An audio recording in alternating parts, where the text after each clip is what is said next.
Hey, Dr. Rashid. We're taking a survey as to a course you took in undergrad. I was wondering if you want to participate. Yeah, sure. Hold on, give me a second here. What course is it? What course is this for? No mind Uh, me asking. Dr. Jackson's English 1102. Dr. Jackson. Oh, okay. Ooh, you've gone all the way back to sophomore year, college, undergrad. Okay, Columbus State. All right, sure. What you got? I got a few minutes. What did you learn about yourself as a writer in this course? What did I learn about myself as a writer in this course? That's a good question. What did I learn about myself as a writer in this course? Uh, I learned quite a few things um, about myself as a writer in this course. Um,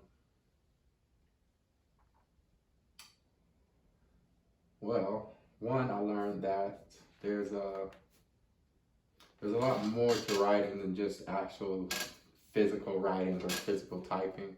There's a lot when it comes to just thinking, being creative, thinking outside of the box. Um, I like the class, don't get me wrong, but I learned that I don't like writing. Well, I already knew that that was not really a thing. I'm more of a science focused brain. I like um, 1 plus 1 equals 2, not like multiple truths, multiple answers to things. Just more of a scientific approach to life is what I like. It's a more of the all of these different type of possibilities and things of that nature. So that's pretty much it. What I learned about myself as a writer. Okay. Right. What did you learn about yourself as a researcher in this course? Uh, as a researcher, okay, that's a good question. Now that I did like to start off that way as a researcher in this course. I learned that that was in my opinion, I think that was definitely one of my stronger points. I definitely learned that researching was something that I enjoy doing a lot. Um, uh, I learned that it involves a lot of thinking outside of the box, though, with that, though, but it's more of a concrete type of deal as opposed to just writing in general. Um, so, um, yeah. Hopefully, does that answer the question? Yeah, absolutely. Okay. What else you got for me? What activity or assignment was your favorite? Mm, that's a good one. Oh man, we're going all the way back to sophomore year here. Let's see. What activity or assignment was my most favorite? Uh, Not sure. Which one was my favorite? Probably my most favorite. Hmm, that's a good one. Uh, Probably I'd say the case study assignment that we did. It was very closely tied and related to my field, especially as a undergrad. I was a biology major. I was a pre-med concentration, obviously. As a aspiring doctor, uh, doing a case study was a pretty good way to, um, you know, not just as an aspiring doctor, as an aspiring scientist, I guess I should say. The case study was a really fun thing for me. I really enjoyed that a lot. I like doing stuff like that. Research, see what went into something, looking at peer reviewed papers, um, finding factual information, and coming up with some concrete solutions, some real applicable solutions to real problems. So that was enjoyable. What would you say, which activity was the most difficult? Oh, which activity was the most difficult?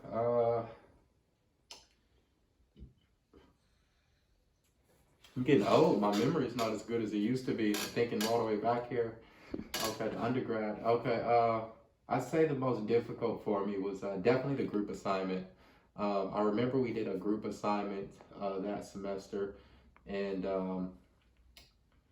just since we're being candid, we're being frank here, I didn't, there wasn't a real click, there wasn't a real link with my colleagues who were in my group.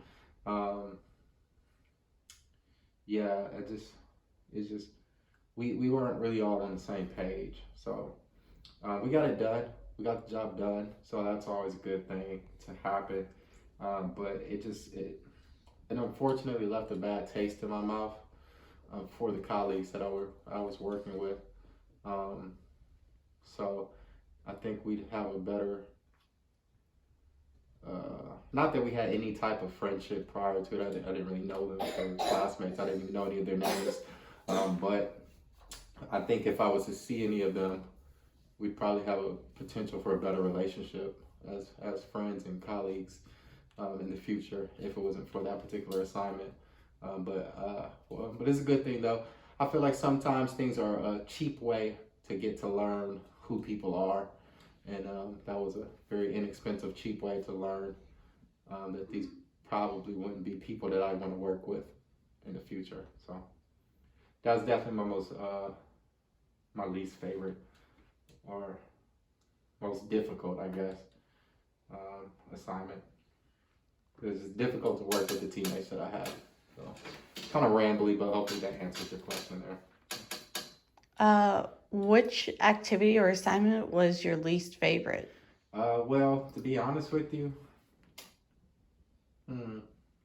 I guess that kind of falls in line with the last question that you asked me. I definitely would say that was also my least favorite assignment too as well. So pretty much the same answer for this one. Definitely my most least favorite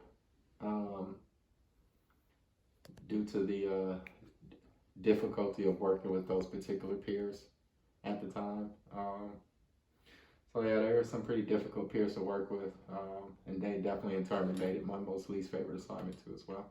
So, definitely the group activity that we did. Okay. Is there anything that you did not learn that you would have liked to have learned? I'm assuming that we're referring to Mr. Jackson's 1102 class. Anything I would have liked to learn.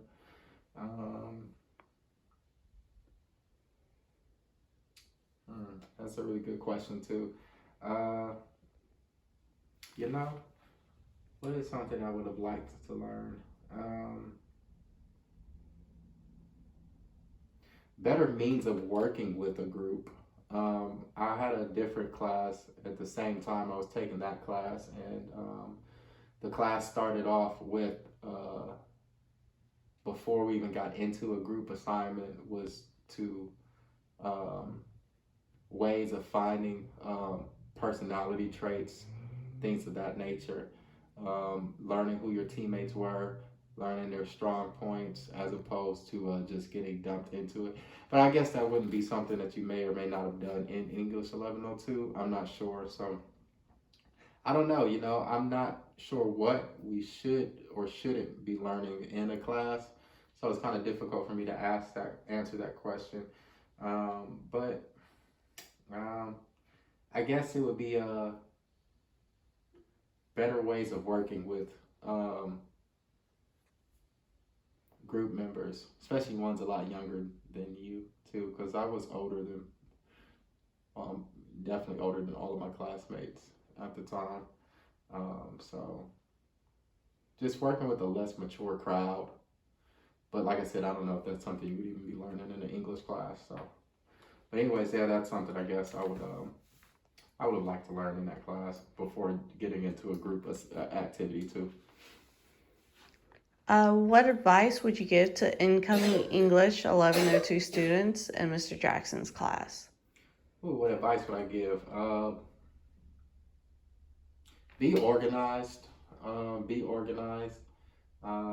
Show up to class every day because there's not going to be anything that's going to get posted into Cougar View when it comes to an assignment section or into the content that you're probably going to be used to from other classes.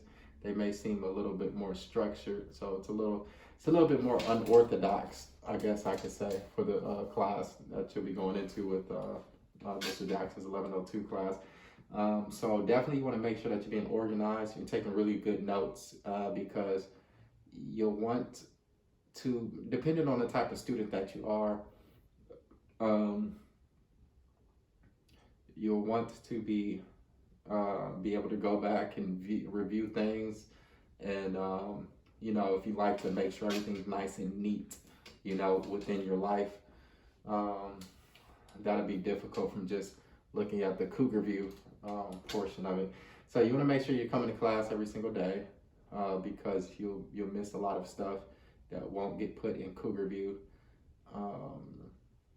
And like I said, take really good notes, and then also bring a camera, because sometimes the notes will be getting typed up and put on the screen while there, and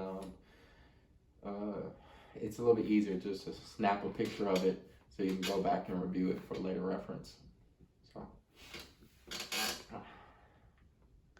What motivated you to continue to come to class and give your best effort in this course?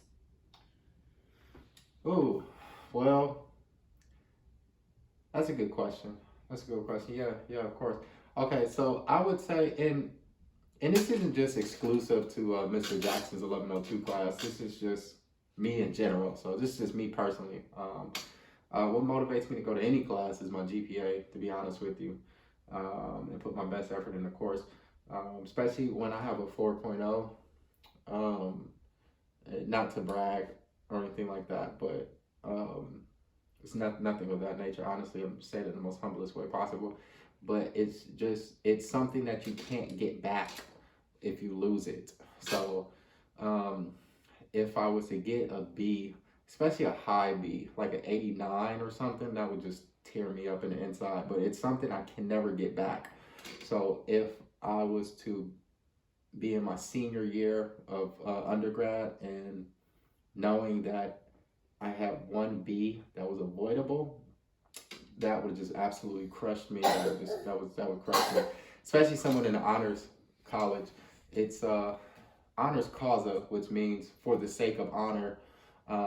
You really, the only benefit you get of being in honors college is for your own personal self.